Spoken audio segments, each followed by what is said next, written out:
Hey, a new face, my goodness. How are you?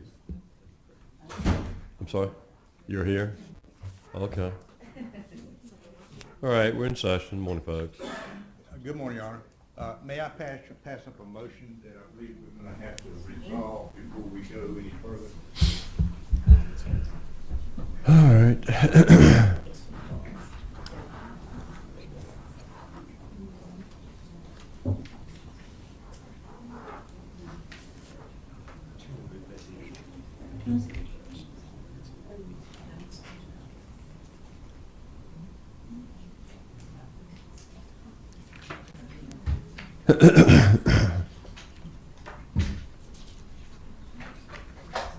All right, I've got a motion entitled Motion to Prohibit the State of North Carolina from contending or implying in any way that any of the defendant's attorneys or their representatives either left, planted, or concealed the, quote, dagger, close quote, knife in the 2009 Dodge Durango when it was in their possession from approximately noon on December 14, 2013 until approximately noon on December 16, 2013 in order to avoid the necessity of a mistrial.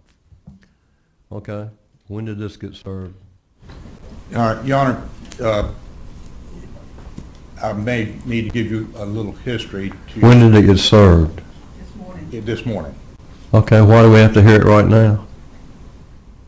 I don't know who the next witness is going to be. If we're going to be getting into the dispute about the search of the vehicles and the discovery of the dagger knife, it needs to be resolved. Are we going to do that right now? No.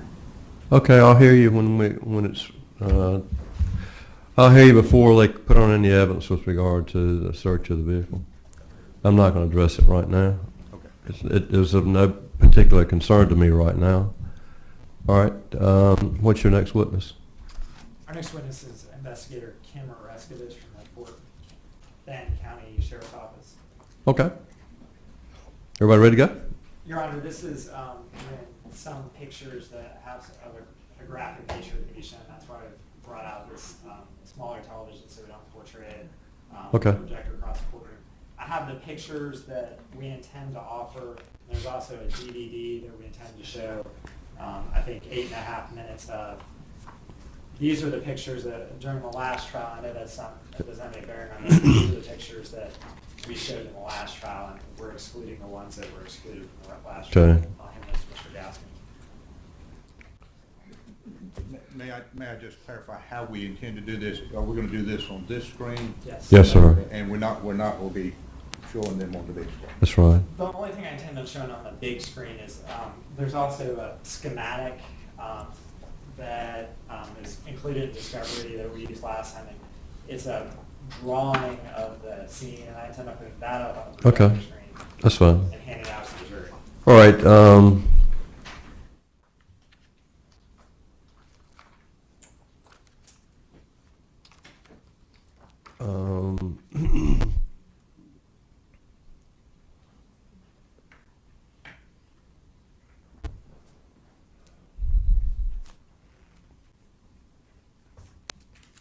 With regard to the media coverage of the photographs, the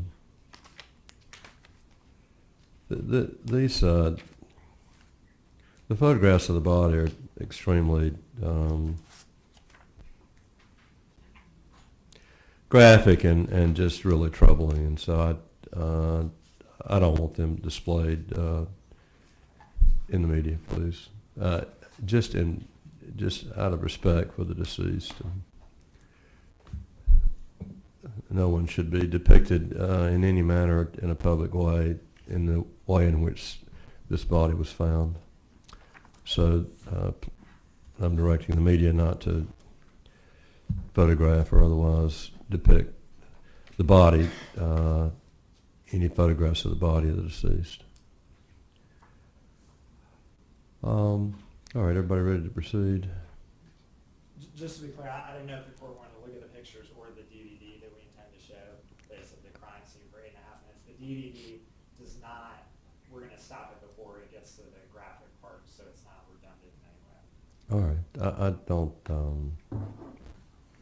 y'all be heard on the with regard to any of the photographs or any of that, the nature of any of that? Okay. I recall all that from the last trial, and I don't need to look at it again. I think I was very careful the last trial to exclude a lot of the photographs that were either duplicates or that were so graphic that it just any kind of probative value was greatly outweighed by the prejudicial effect. But those that I did allow, I'm satisfied all did have probative value, and they were not so prejudicial that they would deny due process. All right. Sure. Ask the jurors to come in, please.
The discovery and the recovery of the body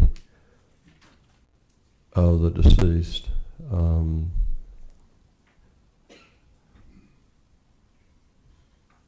I have instructed the media that they will not cover this at all, so they will not photograph or otherwise depict the body of the deceased out of respect for Ms. Ackerson. Also, we're going to not depict any of those scenes on this screen. We're going to put them on this screen, on a DVD or something, and move that up to you so that you'll be seeing it all, but it'll limit just the curious onlooker's ability to see anything. And I would just ask you to understand that. That's why we changed the protocol a little bit. All right, Ms. Ellinger, who's your next witness? State calls investigator Kim Oreskovich.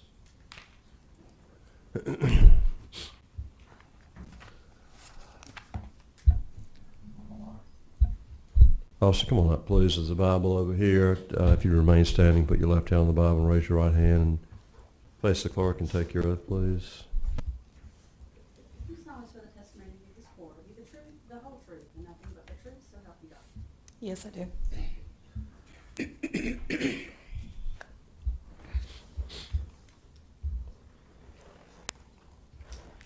You may proceed.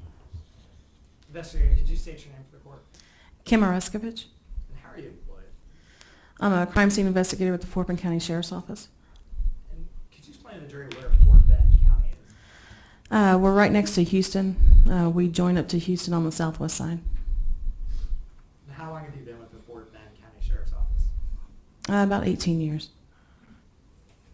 And what is your role with the Fort Bend County Sheriff's Office? I'm an investigator within the crime scene unit. And so what does that mean you do? I'm sorry? What does that mean you do? We get called out to investigate all major crimes within Fort Bend and any other agency that asks for our assistance. when you get out to these crime scenes, do you process the crime scenes? Yes, we process the crime scenes and any evidence that we find connected with that scene. And when you say process the crime scenes, what does that mean? We can do fingerprint processing, blood spatter interpretation, ballistics reconstruction, crime scene reconstruction. It's a whole variable things. Okay. Now, back on July 24th of 2011, did you have occasion to investigate a body that was found in Skinner Lane? Yes. And at what time did you go out to that scene? I was initially called around 2:15 that afternoon. I believe I got to the scene about 3:15. And just to be clear, was that Sunday, July 24th? Yes, it was. When you got out to that scene, what did you see?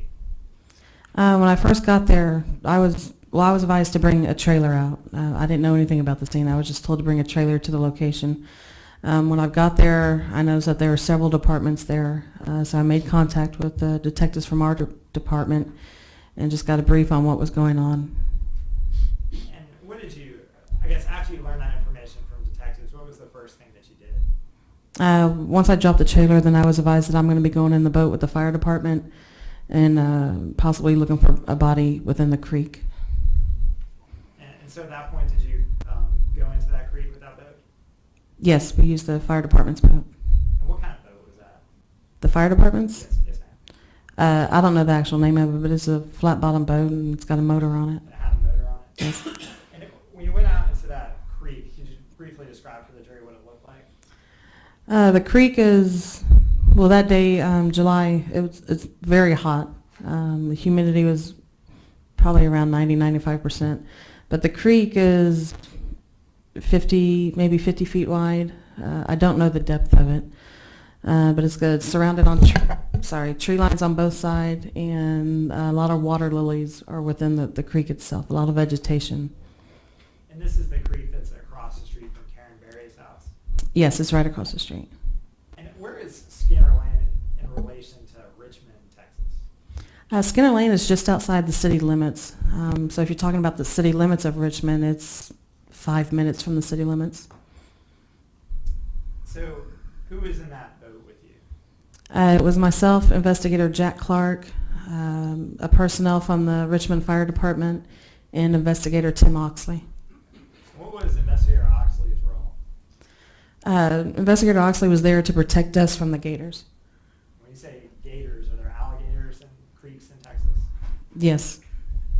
And how is he to protect you from alligators? If he saw one approaching us, he was to shoot it. Did you grow up in, I guess, southeast Texas? Yes. Are alligators common in that area of the country? Yes.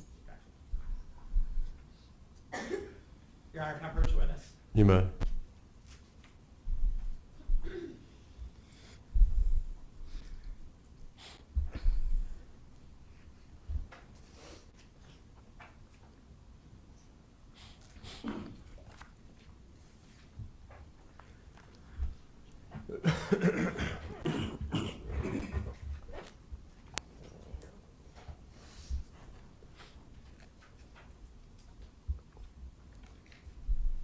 Sir, can I show you what's been marked for identification purposes, the State's Exhibit 131 through 135 and State's Exhibit 154?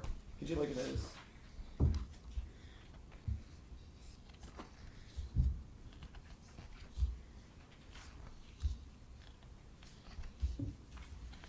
Okay. And do you recognize those pictures? Yes, that's pictures of Oyster Creek. Okay, and is that how Oyster Creek appeared back on July 24th of 2011? Yes. All right, this time I'm moving evidence State's Exhibit 131 through 135 and State's Exhibit 154. That'll be received. And I'd ask to publish these on this monitor. You may. Your Honor, may the witness step down to. She may. Obviously, you can stand down.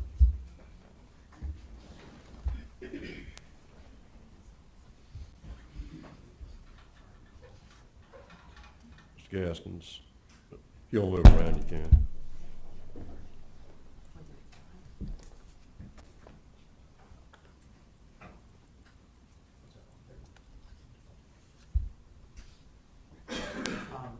And these couple of pictures, Investigator Rescovich, these are not graphic in nature. These are just pictures of water, right?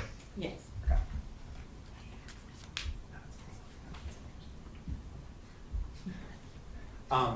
What are we looking at in State's Exhibit 131? And it's just a photo of the Oyster Creek showing the water lilies and the tree line. Okay.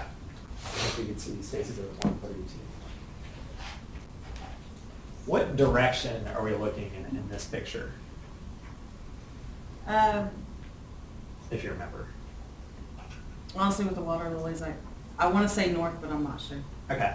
When you do you recall where you launched this boat in relation to where the landing was near Karen Berry's house? Yeah, we're about 100 yards, 100 feet maybe from the landing where they would take their boat in. Okay. And that creek in that area runs north-south pretty much? The water flow runs from south to north just because of the topography of the land. Okay. When you first launched your boat into this creek, which direction did you go? I had them go north following the current. Okay. And as you proceeded north, did you run into some of these water lilies? Yes, all over the place. Okay. Would that make it hard to maneuver in a boat? Yes, as long as you're not entangled within it, you can maneuver just fine in the boat. But if they start to surround you, you're going to get stuck. And is this looking, I guess, downriver of Oyster Creek? Yes. Okay. And these are the water lilies that you're talking about? Yes, these are the ones that are stopped up by the sides, but they move, they're free moving within the water, so they could come across the water at any time, just depends on what the current does with them. I show you State's Exhibit 134. Is this further down the creek? Yes, this is actually further south of the Berry House. Okay. But originally you started off by going north, is that correct? That's right. And 135. And what direction is this looking?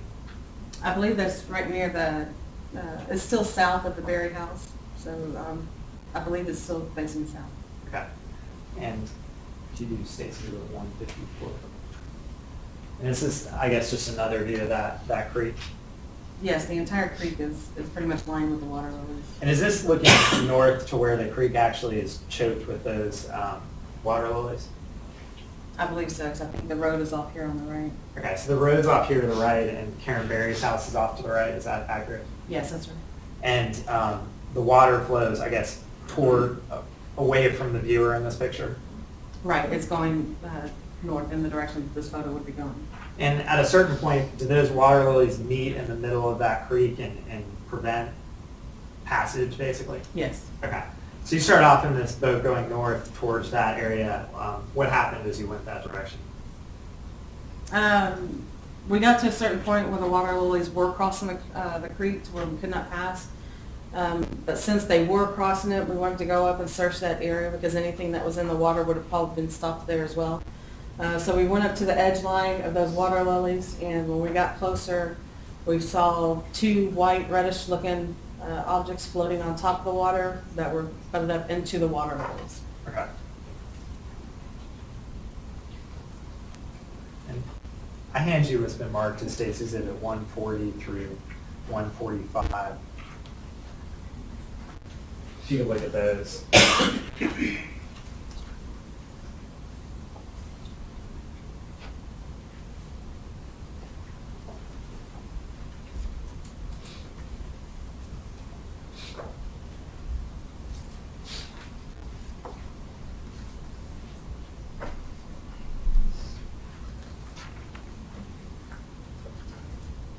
Additionally, State's Exhibit 136. Do you recognize that? And did these all depict the scene as you were out there that July day? Yes, they And do they fairly and accurately depict the water lilies, the water, and the body as you recovered it? Yes. Okay. Do you know? Your Honor, this time I'm moved to enter State's Exhibit 140 through 145 and State's Exhibit 136. So be received. And State's Exhibit 146. So be received. When you approach this area where the water lilies cross, what was the first thing that came to your attention? The two objects that were floating up against the water lilies. And at that time, had you had, I guess, prior law enforcement experience in seeing bodies in water? Yes. Okay. How did you attempt to collect those body parts? When we got close enough to realize what they were, we all carry white sheets within our vehicles, just for whatever we need a white sheet for. But through the water, with water recovery, we would dip the sheets into the water and go underneath the object, literally to scoop it up into the entire sheet. So all we had to do was get the edges of the sheet on top and then just pick it up out of the water and put it in the boat. Okay. And these pictures, these are the ones of graphic nature that depict the body? Yes. Okay. Yeah, our map published states it's at 136 at this time. You bet. And investigator, what are we looking at in this picture? It's a single torso, but it's cut in half. And is that depicted at the bottom of this picture? Yes. And is this how the water lilies, I guess, go all the way across that creek to the point that it'd be difficult to get a boat through there? You couldn't get a boat through there, not with it like that. Okay. And is that how these body parts appeared as you found it back on July 24th? Yes, that's before we had moved anything. So these bent, I guess, water lilies, that's how it appeared that day? Yes. Okay. If we could go on to State's Exhibit 140. What does this depict? This is the back of the boat that we're in, and up here is the water lilies that were starting to encompass us, and this was just a clearing. The water lilies were originally here, but with the motor on the boat, it was stirring up the current underneath the lilies, so it was the lilies were starting to come out and surround us. But the photo that you just saw would be right down here at the bottom of this photo, if you were to lay them together. After you found those two parts of a torso, what else did you find on that creek that day? Well, not just the two parts, we also found other remains. To me, I thought it was a part of a leg. And then we've also found what I refer to as trash, because we haven't been able to link it, but it's old canisters, old food products. It looks like something that people just thrown into the creek over time. Okay. And did you collect those materials? Yes, I collected everything. Okay. And why did you collect trash that you found in the creek? With the location to the remains that we found, I had no idea if it was connected to this or not, so I just collect everything and it gives us time to figure out what may be connected and what's not connected to this case. Appreciate Stacy's Exhibit 141. What does this picture depict? That's the partial leg. And do you recall where this leg was found in relation to where the torso parts were found? The torso, from this photo, the torso would be about 30 yards or so up this way. So the leg is about 30 yards south of the torso. Okay. So the leg appeared to have gotten caught in these water lilies before you get to the downriver part of the torso? Yes. Okay.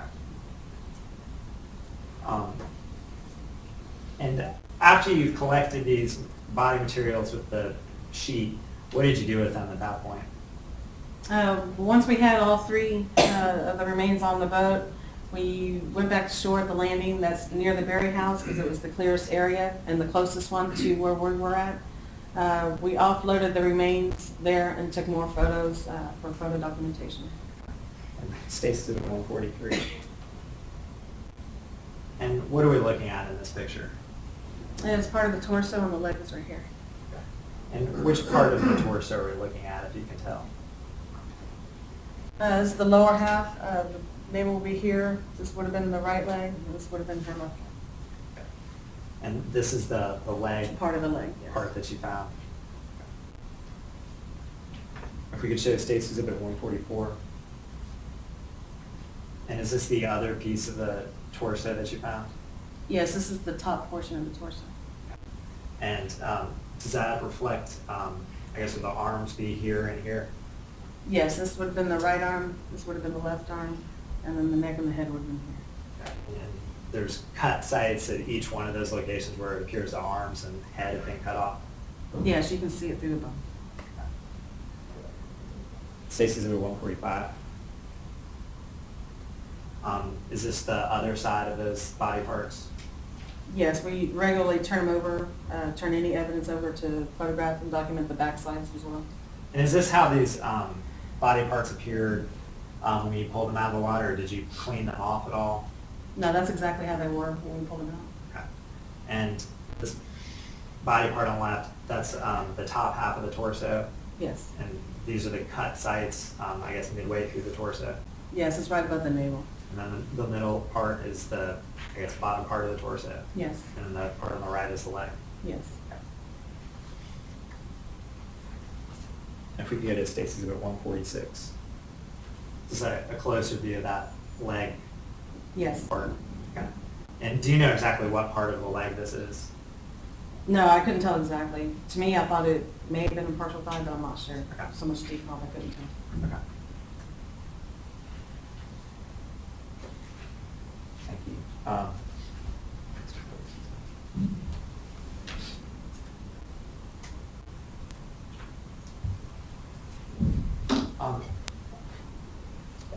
Detective, I guess, could you, or investigator, could you take your seat, I guess? Thank you.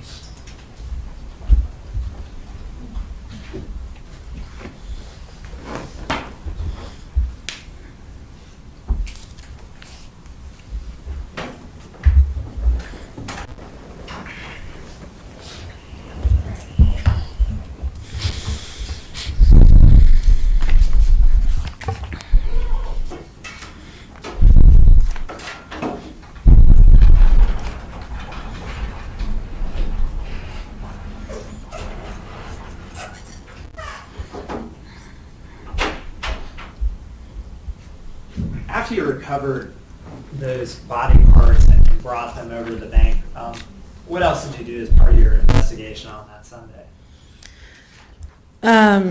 Well, after my search of the creek, I was on land again, and I was there to assist Investigator Simmons on anything on land that they would need.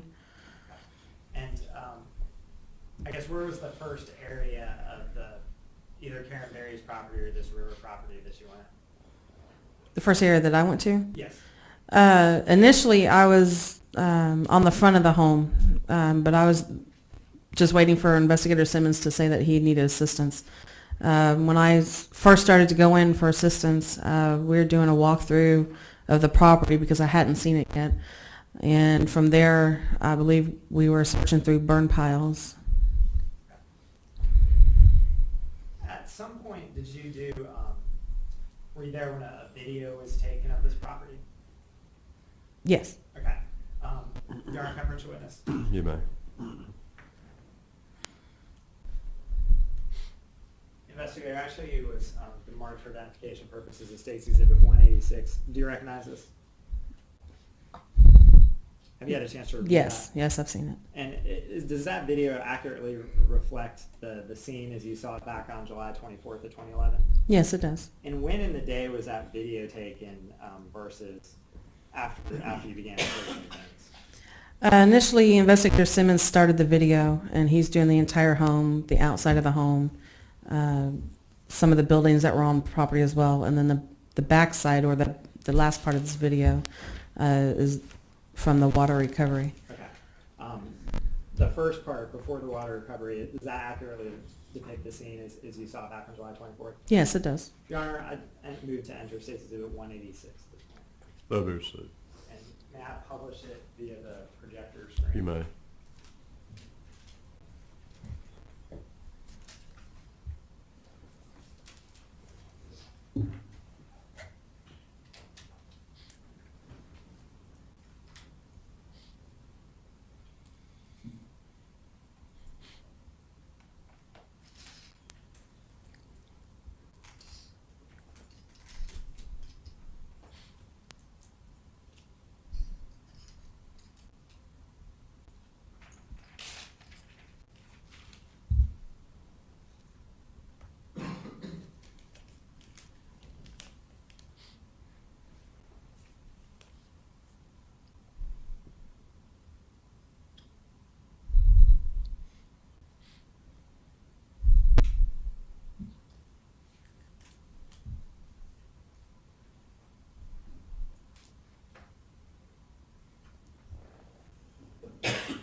Investigator, is this the cut through, I guess, to that creek from Karen Berry's house? Yes, it's the clearing area.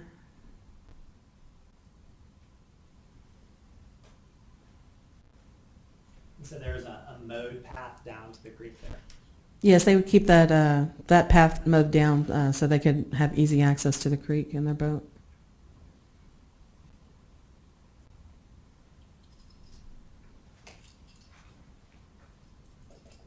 Is that Karen Berry's property across the street? Yes, it is.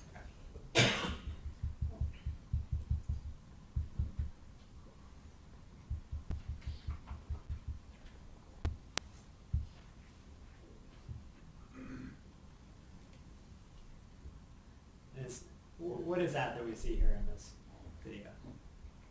You have the boat on the left and the creek straight ahead. And that's not the boat that you went out in, is that correct? No, that's the Berry's boat. And that boat appears to be chained up. Yes, And that's how you found it that day when you first went to that creek. yes.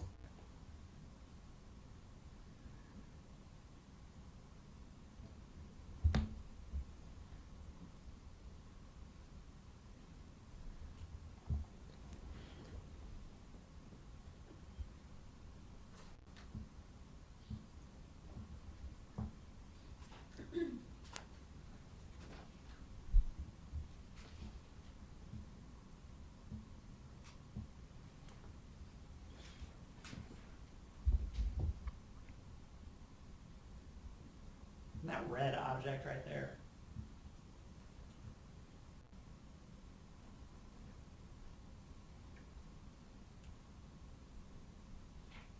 here in this boat, was there a red can in there?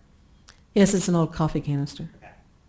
And then at this point, what are we looking at in the front of this boat? You see the 2 oars, some chain, and some rope.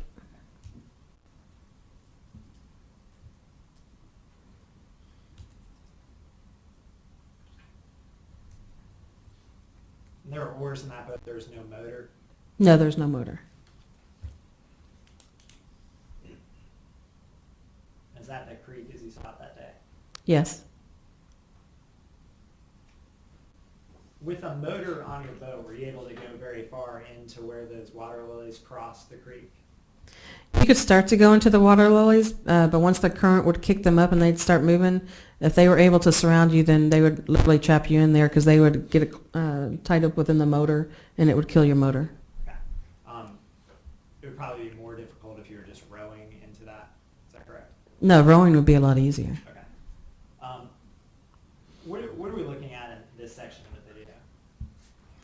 It's just part of the clearing next to the boat, into the creek. Is this some of the trash that you mentioned earlier? Yes, whatever's in the area would try and do a complete documentation with photographs and videography. Was there also a cooler down in this area of the creek? Yes.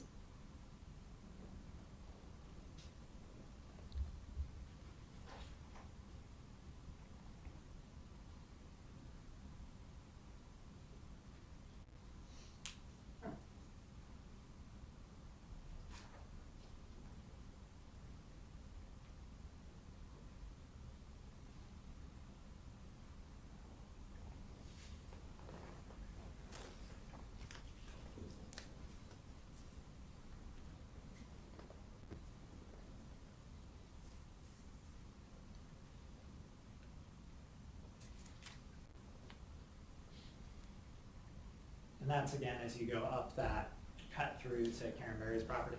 Yes, it's directly across the street from the home. Okay, and now at this point, are we walking on Karen Berry's property? Yes, we had just crossed her fence line, and that's the beginning of her driveway. And are these the vehicles as they appeared on that property when you first got there on July 24th? Yes. Okay.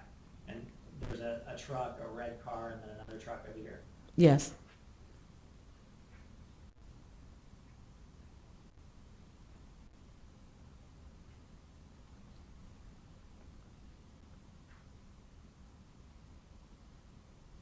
Off to the right there, is there a field next to that property? Yes, it's separated by the fence.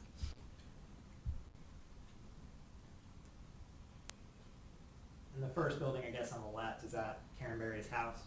Yes, that's the home. And there's some other buildings behind the home. Yes, there's several.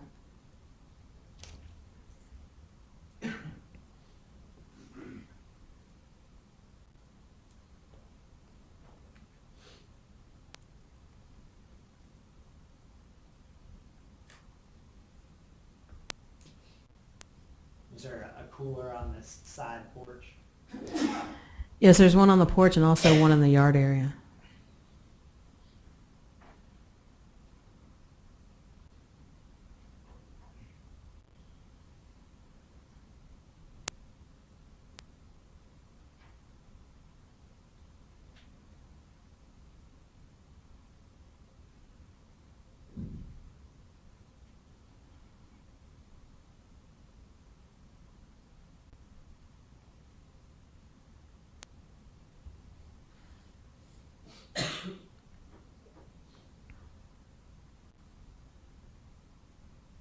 Is that another one of those coolers in the backyard right there?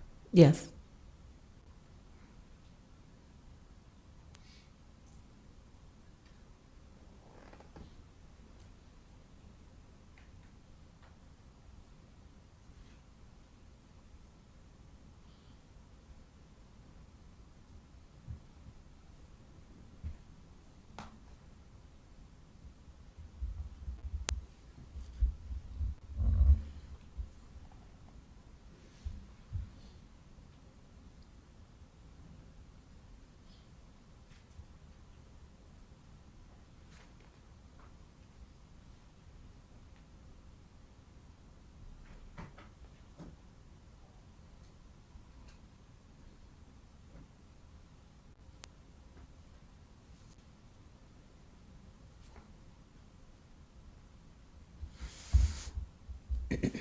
This one of those buildings behind Karen Berry's house. Yes.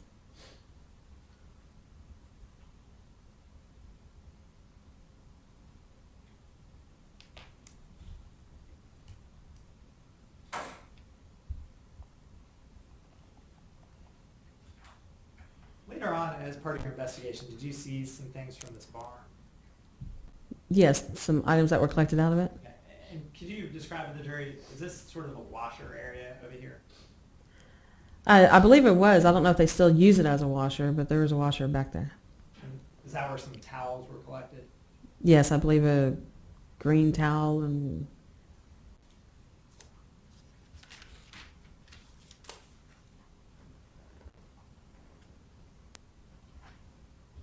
Does that appear to be a green towel? yes.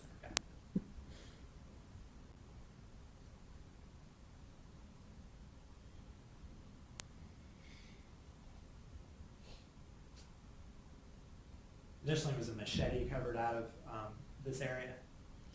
Yes, in between some boards that were laid up against the wall. And is that what this section attempts to show? Yes.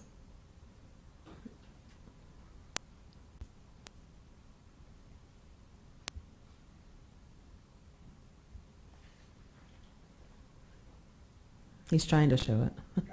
Back behind these boards, sort of hidden from view, is that where that machete was located? Yes.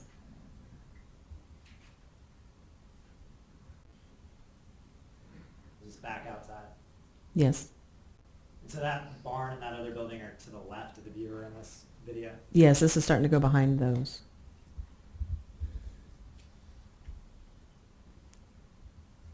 And is there a hog pen area, I guess, to the right? Yes.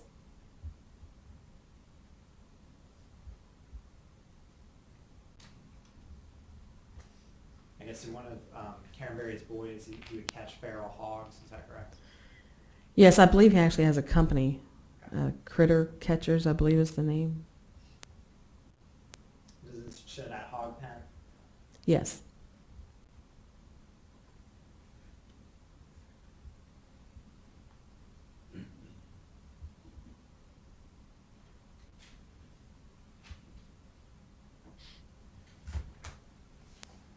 Your Honor, I'm objection. sorry, I'm trying to turn it off. Disregard. I apologize, Your Honor. Okay.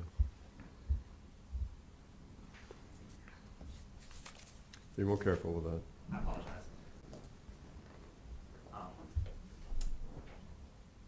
Investigator, after you looked through those scenes, did you attempt to process them? Process. The different areas of the house that you found that day? Yes, we did several areas on the outside of the home. I believe Investigator Simmons was doing the inside. Okay.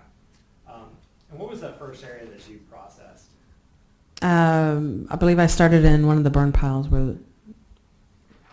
And what did you seize off one of those piles in that backyard? It was a green suitcase. I believe the jury's already seen that suitcase. How did you go about processing that suitcase? Once we get it back, well, processing there at the scene is just photography and videography. Once we get it packaged there, we'll bring it back to the lab, and that's what we'll do, whatever processing we determine we need to do on it. I believe we just did swabs on the suitcase. Okay. After you did those swabs, did you process, were you and Investigator Clark working together and processing the scene? Yes. Okay. What were other areas that you processed? They did the hog pen, another burn pile. They did inside the home. The coolers that were outside, we didn't process there, but we just collected those. And the machete from the barn, the towel. Okay. And later, did you take pictures of those areas? I mean, those items as you processed them? Yes. Okay. Your Honor, coverage witness. You may.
Can I show you what's been marked for identification purposes as State's Exhibit 155 through 160, if we could start with those.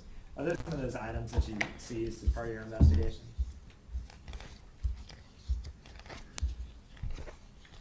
Yes. And those depict the coolers. Is that the 120 quart cooler? Yes, these are. Okay. I'll show you State's Exhibit 161 through 167. Are those more pictures of your processing? Yes. Okay, if you could look through those. Are those more pictures of the boat as it was processed and the other cooler?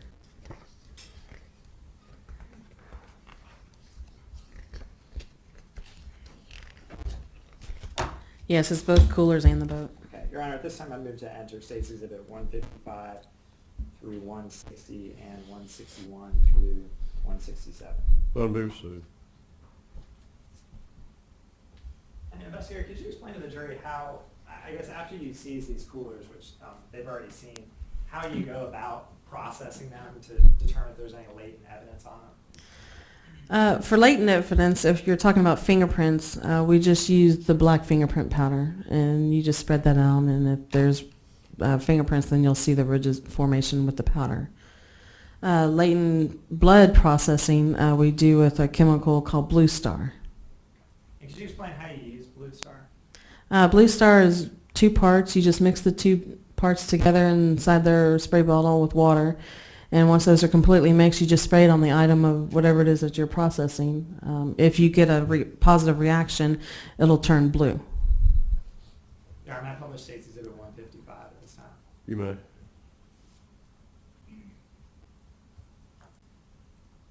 And is that the picture of that 120 quart cooler that this jury has already seen? Yes. Okay. And is that how it appeared that day, back before you put the fingerprint powder on it? Yes, that's exactly how it was when we took it off the property. Okay. Appears like it has some sort of vegetation in there. Is that Yes. correct? Okay. Was there anything else that was found inside? This one, no. Show you State's Exhibit 157. And this is kind of hard to see. I guess in this picture, is there a glowing blue streak right here? Yes, And is this a picture of the boat that you processed? yes. What is that? Why? First of all, how do you go about using this blue star? You just dim the lights. It doesn't have to be completely dark. So you just dim the lights a little bit, and then when you spray the blue star, if there's a reaction, it'll turn that color blue right there.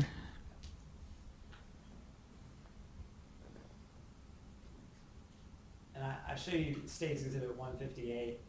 Is that again that glowing blue that you mentioned? Yes. So after you get some glowing, I guess, in the area, what do you do next to try to preserve the samples?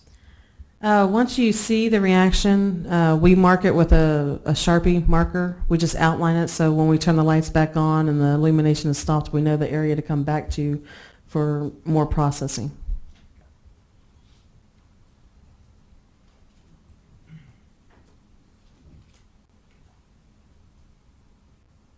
I'll show you State's Exhibit 160. Is that, again, did you try to document with pictures every area that was glowing? Yes. And I show you State's Exhibit 162. What are we looking at in this picture? It's the outside of the boat, and the black marks that you see going down the outside, that's the Sharpie. So the area in between the two Sharpie lines is the positive reaction under the blue star. Show you State's Exhibit 163. Is that the other cooler? Yes, that's the smaller one. And showing you State's Exhibit 164, that's how it appeared back on July 24th of 2011. Yes.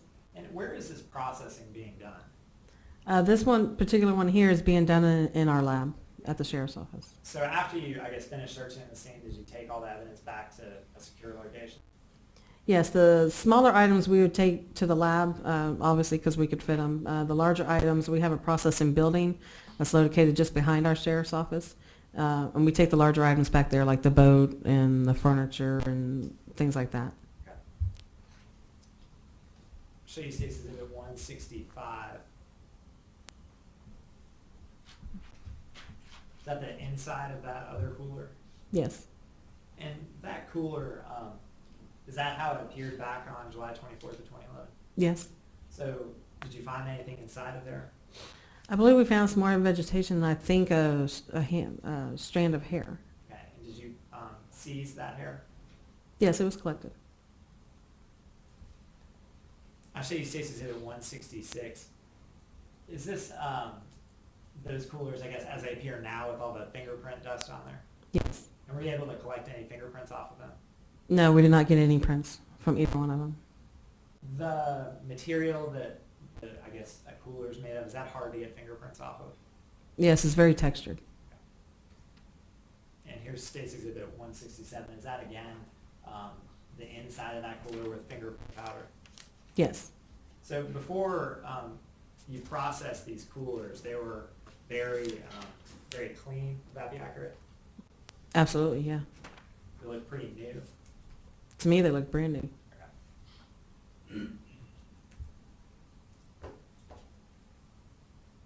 All right, coverage witness. You may.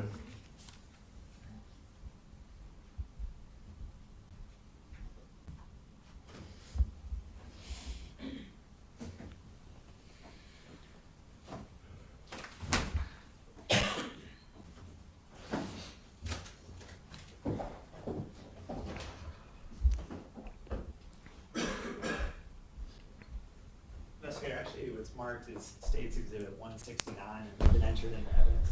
Is this one of the coolers that you found back on that July day? Yes.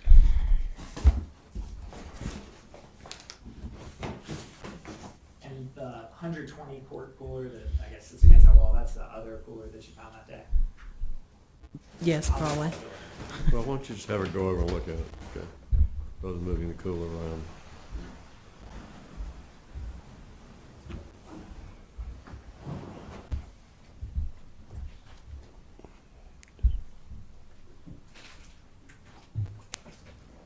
Yes, it's the same one.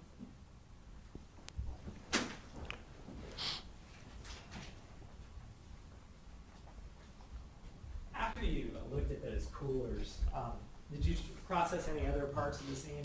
And the boat, I guess. Aside from the boat and the coolers, did you process any other part of the scene? Actually out the scene or evidence from the scene? I guess when you were at the scene, did you process any other parts, take swabs of anything, or look at any other parts of the scene? I believe we took soil samples from the hog pen. We got some evidence out of the hog pen. I believe we took swabs off of a wire fencing from the hog pen. Okay. Your Honor, can I approach the witness? You may. I'll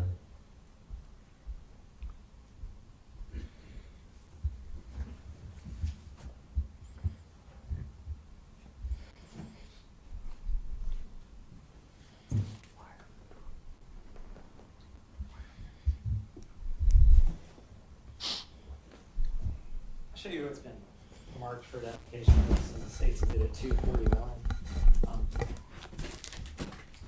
Looking 241. Looking in here, what do you see? It's the wire fencing Okay, and where was this wire fencing found on Karen Berry's property? at the hog pen.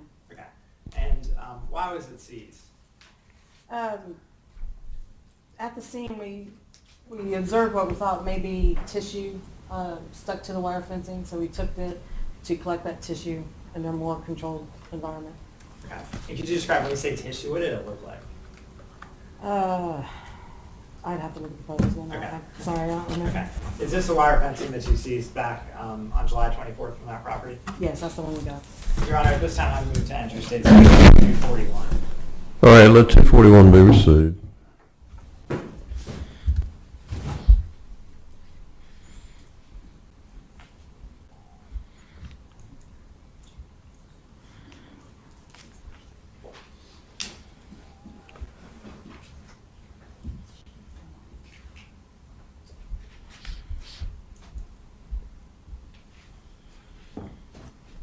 Your Honor, may I approach the witness? You may.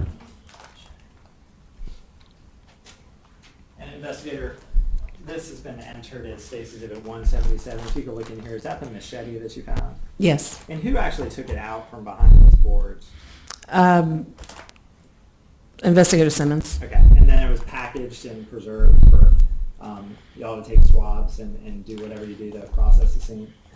Yes, it would be packaged there, and then once at the lab, after processing, we would repackage it again. Okay.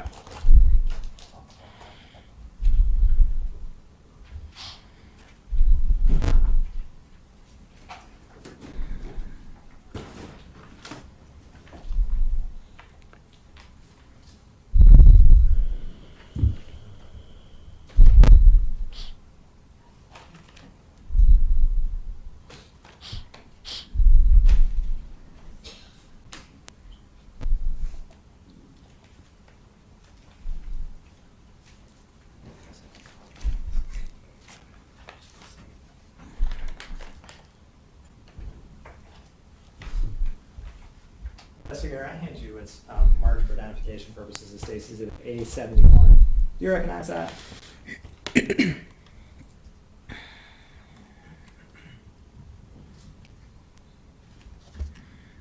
May I open it? Yes.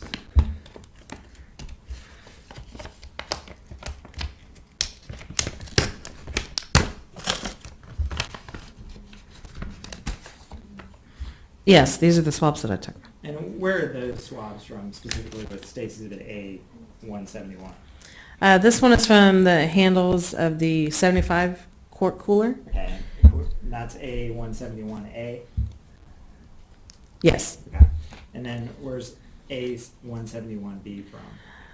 This one is from the part of the 75 quart cooler that reacted with the Blue Star. So it's the bottom front edge of the cooler because there was a reaction. Looking at A170, are these more swabs that you took from a cooler?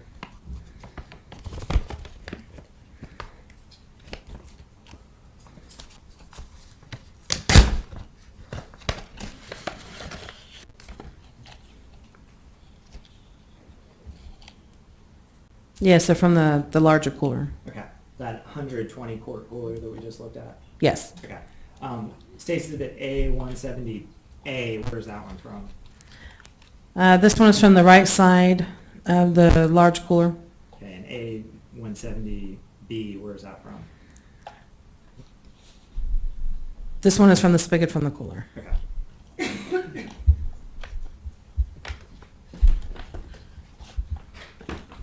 Looking at State's Exhibit A172, is this a swab from the coffee canister in the boat? Does that appear to be? Yes. Okay. And you collected that swab from the coffee canister? Yes, it did. Okay. Looking at State's Exhibit A173, are these two swabs from the boat oar marked as 173A and 173B? Yes, it's from the boat oar that we marked as number 1. Okay. And 173A, is that from what area of boat oar number 1 was that from? This is from the grip of the oar. And 173B, what area of the boat oar number 1? That's from the top handle of the oar. Okay. And State's Exhibit 174, are these swabs from the hook on the chain on the boat? Yes, it is. Okay. All these swabs were collected by either you or another investigator at the Fort Bend County Sheriff's Department in processing this boat and these coolers? Yes, it'd be by me, Investigator Jack Clark, and Investigator Simmons. And are they all packaged? How do you package them? If you can explain this, with these swabs using the State's Exhibit 170A, it appears to be a little box. Is that correct? Yes, this is a typical swab box, but this packaging was not ours. Okay. It's been changed. And that appears to be from the Raleigh Police Department? Yes, they just put it into their evidence envelopes, that's all. And additionally, on some of these swabs, is there a barcode that indicates North Carolina State Crime Lab? Yes. Okay. Your Honor, at this time I move to enter State's Exhibit 170 through 174 and all of their contents. So moved, received.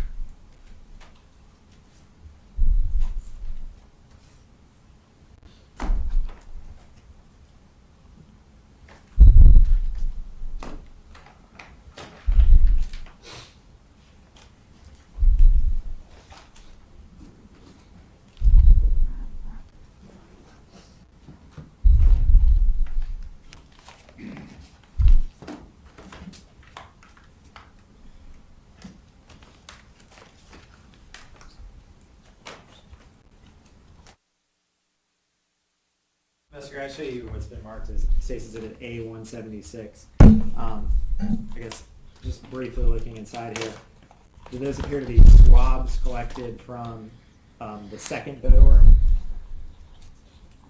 Yes, they both are. And 176A, which boat, where on the boat oar is that from? 76A is from the grip of the oar. And I'm sorry, did you ask about 176? Yeah, what's 176B? 176B is from the top of the handle of the oar. Okay. Showing you State's Exhibit 178, are these 3 swabs from the machete that was found?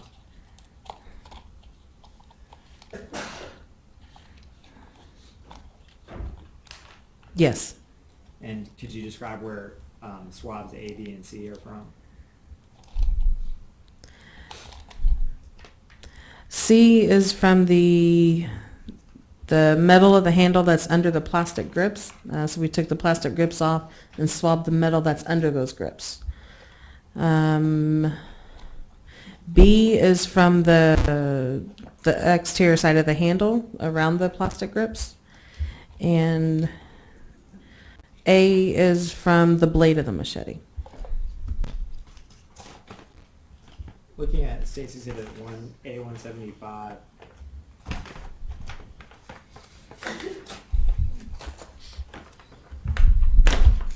does that appear to be 17 swabs from the boat? Yes. And each one of these swabs, are they on the actual swabs, does it enumerate exactly where they're from? Yes, they do. Did you take those swabs from the book? Yes, I did. On each one of those boxes, you wrote where it was from? Yes, each one will be labeled with the case number, date and time, my initials, and the exact location of where the swabs came from. State's Exhibit 179, do you recognize this? Yes. And what is that? It's the vegetation and the hair that we found inside the cooler. Okay. And you seize that out of an abundance of caution? Yes. Okay. Because you thought that it might have some relevance based on what was found inside the cooler? Based on the details of the scene, it could have relevance, absolutely. Your Honor, at this time I move to enter State's Exhibit A176, A178, A175, and A179. None be received.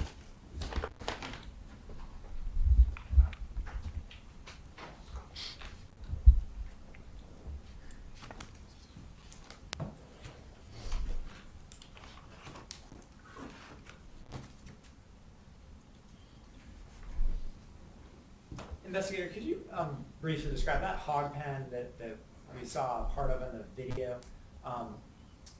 You mentioned that you took some soil samples from there? Yes, Investigator Simmons. Okay, he took those samples? Mm-hmm. Okay.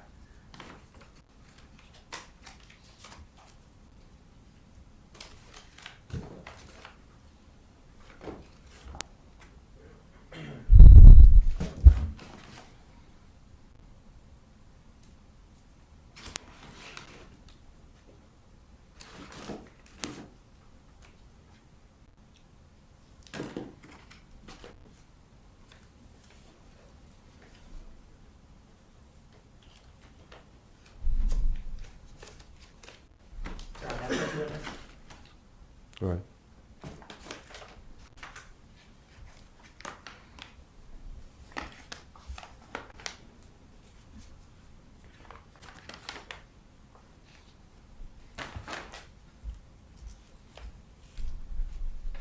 Investigator, actually, it was marked in State's Exhibit A185 for identification purposes. Could you open that up and look inside?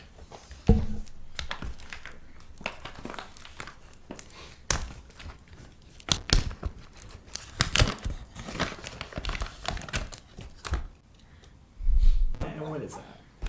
It's a swab that was collected from that fencing. And that was the fencing that we just looked at that was up here? Yes. Okay. And how did you go about swabbing that fencing? We just get the sterile Q-tip, we put some distilled water on it, and then the area that you're interested in, you just swab it. Why did you take it from that fencing? It's from the area that I believe the tissue and evidence was found on. And why do you believe that it was, how did that fencing appear to you when you first saw it? Did it look like brand new fencing to you? No, it looked just like that. It was just rolled up and just looks like it's on the side. And this area where you say that there appeared to be tissue, is it some sort of like a drop, or how did it appear to you? I'd have to look at the photos again. I don't remember that specific. But that's the swab that you took from that area of the fencing? Yes. Okay. And then I show you State's Exhibit, I believe it's already been entered in evidence, the State's Exhibit 231. Do you recognize these straps? Yes, they're tie downs. And did you find those on that property as well? Yes. Your Honor, at this time I move to enter State's Exhibit A185 and A231 if it's not already in evidence. None be received.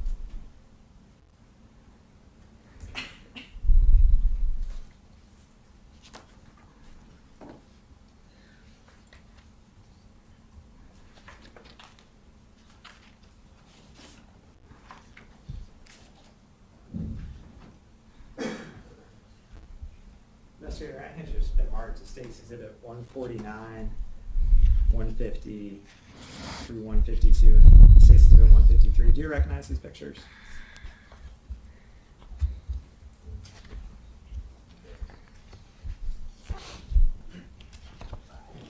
Yes. And what are those pictures of? 2 are of the machete, 2 are the boat oars, and 1 is from the furniture with the blankets around it. And the furniture, was that collected at the scene? Yes. And could you briefly describe what that piece of furniture looked like? It looked like an old hutch, and it had some U-Haul blankets wrapped around them. Okay, so that was seized from Karen Berry's property and taken back to your processing area, Yes. along with the machete and the boat oars? Yes. Your Honor, this time I move to enter State's Exhibit 149 through 153. Let me receive. Am I published those at this time? You may.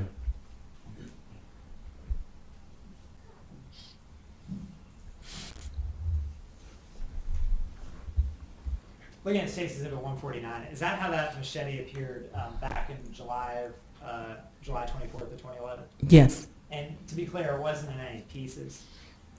I'm sorry? It wasn't broken in any way. It was a whole No. machete. Yes, it was complete. Show you State's Exhibit 152. Is that another view of that machete? Yes. This is State's Exhibit 151. I'm sorry, the last picture of State's Exhibit 150. This is State's Exhibit 151. Is that one of those boat oars that you mentioned? Yes. And I believe there's a little laser pointer up there, but could you point to where the swabs were taken off there? There's a button on the... The one that says it's from the rubber grips would be from this area, and then the one from the top of the handle would be from this handle. Why did you take the swabs from those areas? That's where you're most likely to hold the object. State's Exhibit 152. Is that the other oar? Yes. Okay. And again, did you take swabs from the same source places? Yes. And I show you State's Exhibit 153. Could you describe what this is? It's part of the hutch that's covered up in the blankets. Well, it's actually 2 pieces. You have this piece right here, and then the top piece that's behind it right here, completely covered. Okay. And could you move that by yourself? No. Did you help, I guess, put that on your trailer to take it back to the processing area? Not at the scene. The guys did that. Once we get to the building, that's where I came in. It appeared to be pretty heavy. Yes. And just to be clear, this piece, is this one piece of the hutch and then there's another piece wrapped in blankets behind it? Yes. That back piece, I guess, is it made of some sort of slate or is it heavy? Yes, it's very heavy. The wood is solid, and I believe some of the shelvings or the separation piece appeared to be either slate or marble. I don't remember which, but all 3 pieces were heavy.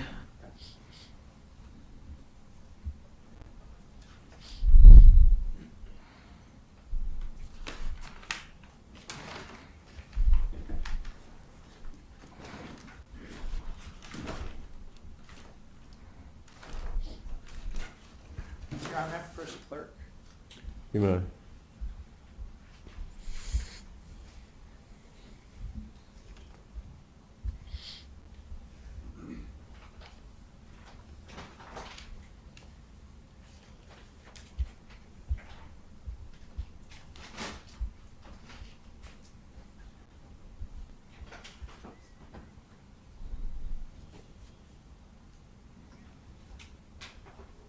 Eric, I first witness. Yes, you may.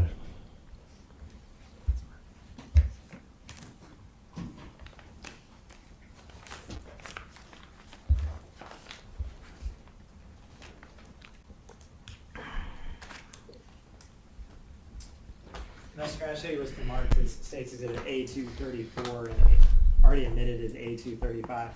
If you look at A234, if you look inside here, is that, what do you see inside there? I'm sorry.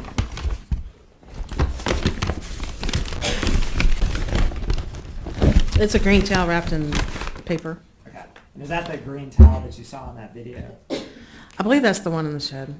Okay. And was there also a gray towel seized from that barn? Yes. Okay. And I guess the gray towel that's previously been admitted as State's Exhibit A235. The green towel, State's Exhibit A234, Is this what was seized that day on July 24th? Yes. Okay. Your Honor, at this time I move to enter State's Exhibit A234. Let them be pursued.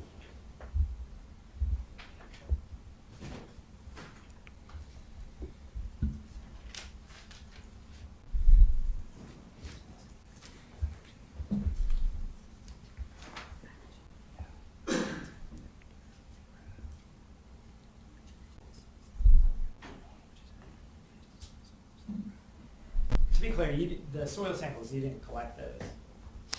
No, Investigator Simmons actually did the collection. Do you know why the soil samples were collected? It's because we found signs of possible acid. We found the boxes and the muriatic acid. And it looked, the soil, I believe that day in that area was a different color, like something to be poured onto it. So I believe that's why Jay said he took some of the soil samples to see if we could figure out why that area was different. Did you also process a U-Haul trailer? Yes. And where was that U-Haul trailer? We received it from the Harris County Sheriff's Office from their one of their impound lots downtown Houston. And where is Harris County? Harris County is the county that encompasses the city of Houston. And did you bring that trailer, I guess, back to the Fort Bend County Sheriff's Department? Yes, we picked it up from their impound lot and brought it to ours. And how did the inside of that U-Haul trailer appear to you? It was clean. Did you take some swabs out of there? Yes, we took several swabs. I believe we found another hair strand, and I don't believe we found any fingerprints.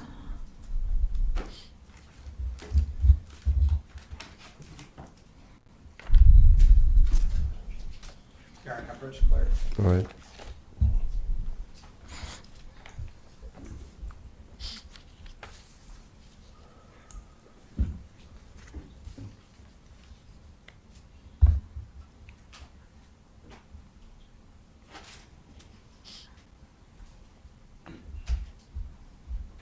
Investigator, I hand you, it's been marked as State's Exhibit A184 for identification purposes. Looking inside there, can you tell me Jerry, what you find?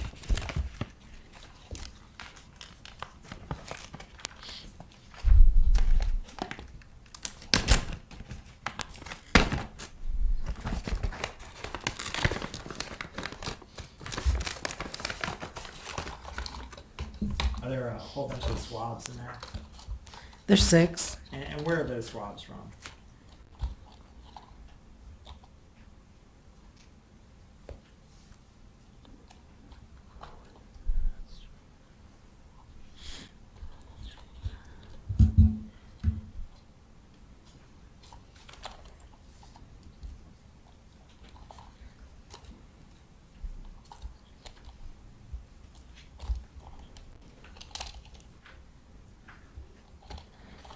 These are from the trailer. This one's from the large cooler. Okay.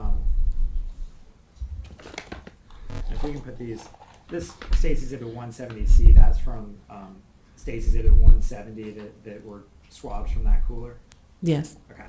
These 6 swabs, are these all from the U-Haul trailer? Yes, those 6 are. Okay.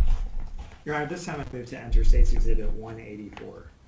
The 184 be received. And Investigator, previously, did you testify in another hearing concerning this case?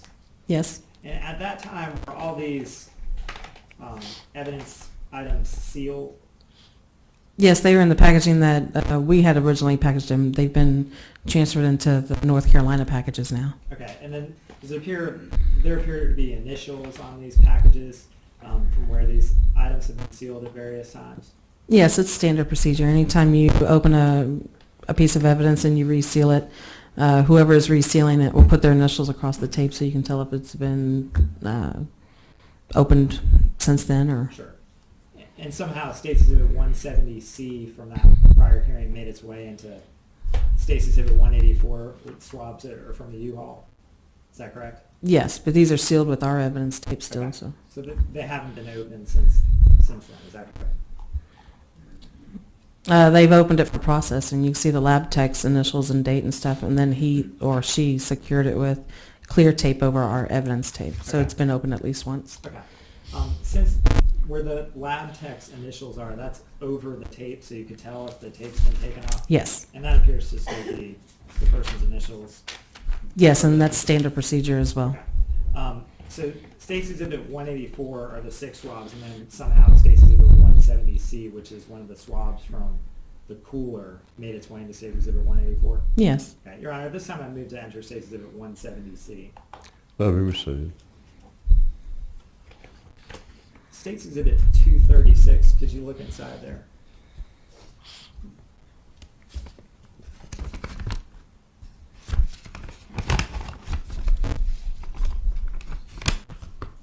Is that an item that was seized from Karen Berry's property back on July 24th?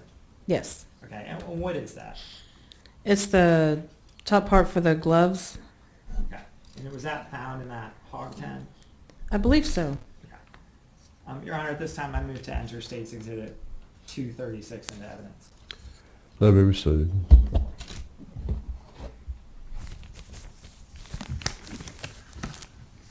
Investigator, if you could you hold that up for the jury and just indicate what it is? It's the cardboard part from a package of gloves.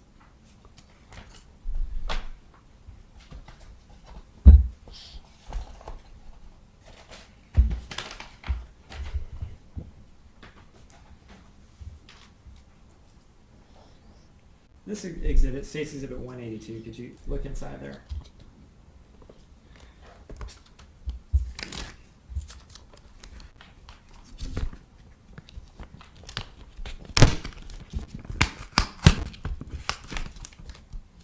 And what does that appear to be?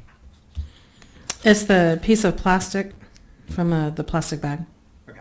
And do you recall where that was found? This one was either, I'd have to look at the report, but I think it's inside the hog pen. Okay. And did you seize that as part of your investigation that day? Yes. Your Honor, at this time I move to enter State's Exhibit A182. That'll be received. State's Exhibit A183, does this appear to be some material that was collected from inside the U-Haul trailer?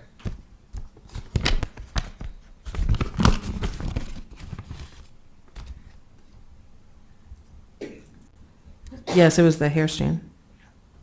And is that a hair strand that you seized back when that trailer was processed? Yes. Your Honor, at this time I move to enter State's Exhibit 183. Let 183 be received. And investigator, just to be clear, you take these swabs and you collect these materials, and then do you yourself test them? No, we'll send them off to a lab, either a state lab or whichever lab it is that we're going to use, and that's where your chemists and your DNA techs and stuff are at, and they're the ones who actually do the analytical part of what this evidence is. And based on the notations on these items, have you seen this North Carolina State Crime Lab barcode on many objects? Yes. Okay. Do you know if these were tested in Texas? They were not tested in Texas. They're given to the Raleigh Police Department and Detective Dexter Gill to bring back to Raleigh. Yes, I released everything to him. State's Exhibit 180, if you could look in there.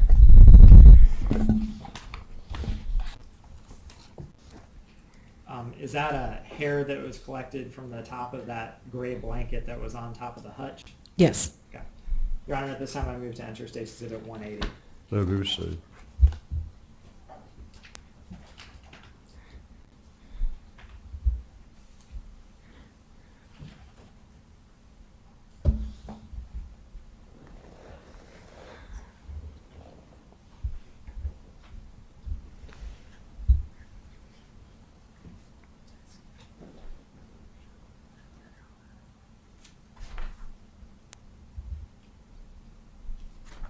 Have one moment, Your Honor.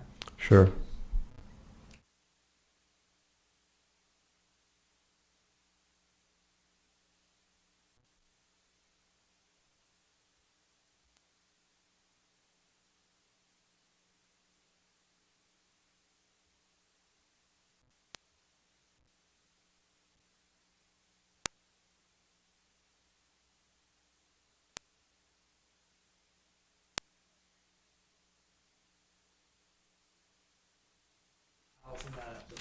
part of Karen Berry's residence? Yes. Do you recall what, if anything, was inside that suitcase? I'd have to refer to the notes. If you could. When you say your notes, is that up there? My with report, your yes. report that you make as part of your investigation into a case? Yes.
Okay, I'm sorry, I just found it. There's 4 pairs of women's panties inside the suitcase. Going back to the boat and using that Blue Star material, you mentioned that you put the Blue Star down and it, I guess, illuminates, and then is that the area that you take the swabs? Yes. And then how do you, each swab, do you write on it where it was taken from? On the box, yes. And then additionally on the boat, do you write on the boat as well? Did you draw circles or anything on there? We outlined the positive areas with Sharpies. Okay, and that's how you knew where to swab from? Yes. After you did that, and after you seized all this evidence that's been in front of this jury today, did you have any further investigation into this case? After the trailer, I believe the trailer was the last collection, and then all the processing. Other than that, no, except for final release to Detective Gill. Okay, and so after you seized all this evidence, the coolers, all this, the machete, oars, all this stuff, you swabbed them, you put fingerprint powder on them, and then did you turn them over to Detective Gill to bring back to Raleigh? Yes. Okay, thank you, nothing further. Do you have questions? Yes, Sharon. I'm having a little trouble with your name. I apologize. Would you pronounce it for me? Oreskovich? Thank you, ma'am. Do you have the machete up there with you now? No, not here. May I Behind you. try to find it? It's behind you. Hold on. Now, President, Yes, sir. Would you remove the machete from the case?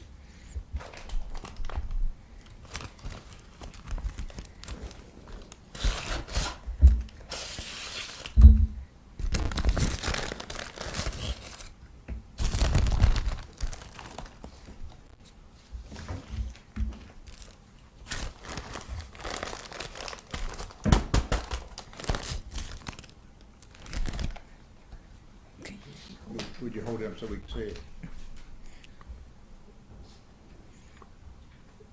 Ma'am, that's not something you would agree to let anyone strike you with, is it? No. Thank you. Let me ask you, you put that back down. You talked about the substance Blue Star. Is that also referred to as luminol? No, they're 2 separate chemicals. Two separate chemicals. Do they have the same purpose? Yes. And in essence, what you're doing is mixing chemicals together and spraying an area in a dim light or darkness to determine if there is any preliminary indication of the presence of blood, right? Yes, it's a presumptive test. It's not conclusive by any means, is it? No. And for example, you indicated that you sprayed luminol in the boat. We sprayed Blue Star in the boat. I'm sorry, Blue Star, and that there were some spots that gave you a preliminary indication for the presence of blood. Right. Now, if that whole boat had glowed blue in the dark, that would have given you a preliminary indication of a lot of blood, wouldn't it? It could be blood. Yes, I mean, if the entire boat had illuminated, it would be a substantial amount of, yes, presumptive. But it could also be a lot of other things, couldn't it? Blue Star reacts with blood, some chemicals, detergents, things like that. It just depends. I can't name them all because I don't know them all, but it reacts with other chemicals, yes. And that's why you call it a preliminary test. It's an investigative tool, isn't it? Yes, it's just to visualize something that we can't see. So it visualizes latent blood. And what the reason it glows blue is because the substance is reacting to something that has iron in it, correct? I don't know if the Blue Star reacts with the iron or maybe proteins within the lead. I'd have to look it up again to see. At any rate, once you have that reaction that you can see in the dark, what that does is gives you some idea for where the areas are that you should test to determine if they are in fact blood or are they something else, correct? Right. Mm-hmm. And the substance that you use to make that final determination is phenolphthalein. Am I correct? That's one of your presumptives tests for blood. At Fort Bend, we don't use phenolphthalein, we use Hemident. I see. But phenolphthalein is one of the chemicals that you can use to determine if what was glowing is blood or something else. Yes, there's several. And for example, in this case, you were able to test those little blue spots with the other chemical that you referred to determine whether they were blood or whether they were something else, did you? No, we did not. Oh, you didn't test them? We did not do a presumptive test for actual blood, no. Or you just did you do any further testing at all? No, the Blue Star is blue when it has a reaction, and the Hemident that we have at our agency, when it gives a positive result for blood, is also blue. So because of the Blue Star being blue, we can't put that into a test who's going to give us a positive result for blue. So we just, we didn't do the presumptive for Hemident. We just collected the swabs, released it, and let the lab test for biologicals later. Okay, so they did not test positive for blood when the further testing was done? No, we didn't do any testing for actual Didn't do any blood. at all? No. Okay. But had you tested them further and they were not blood, you would have gotten a negative result, correct? If you had tested. Objection in the form of the question. Well, I mean, sustained I'm form. sorry, you just didn't test them, did you? We couldn't test for the blood because it would have given us a positive result no matter what it did because the Blue Star is blue itself. And So still wouldn't have meant that it was blood, would it? we wouldn't be able to tell because the Blue Star is blue and Hemident gives you a blue reaction for positive. So if we had put the Blue Star in the test reagent itself, it's still going to be blue. So we're not going to know if it tested positive or negative because of the original blue. Okay, I see. Everyone, John? Sure.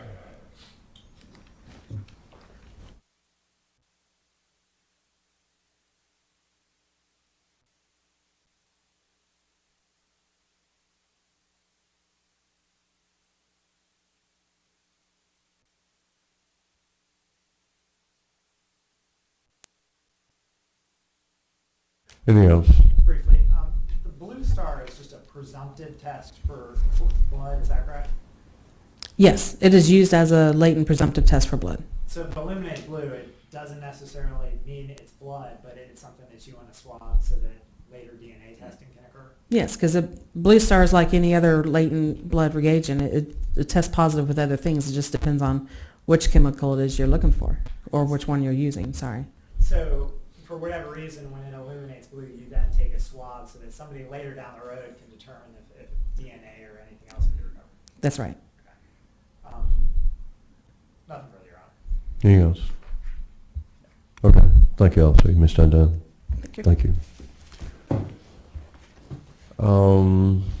It's about 5 after 11. Why don't we take the morning? Who's your next witness? Detective Brad Richard, I assume he'll be on a while. probably similar length. Okay.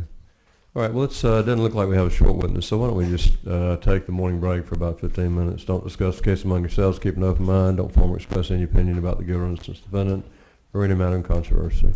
Leave your notes in your chair. Come on back in about 15 minutes, and we'll proceed on at that time. Thank you.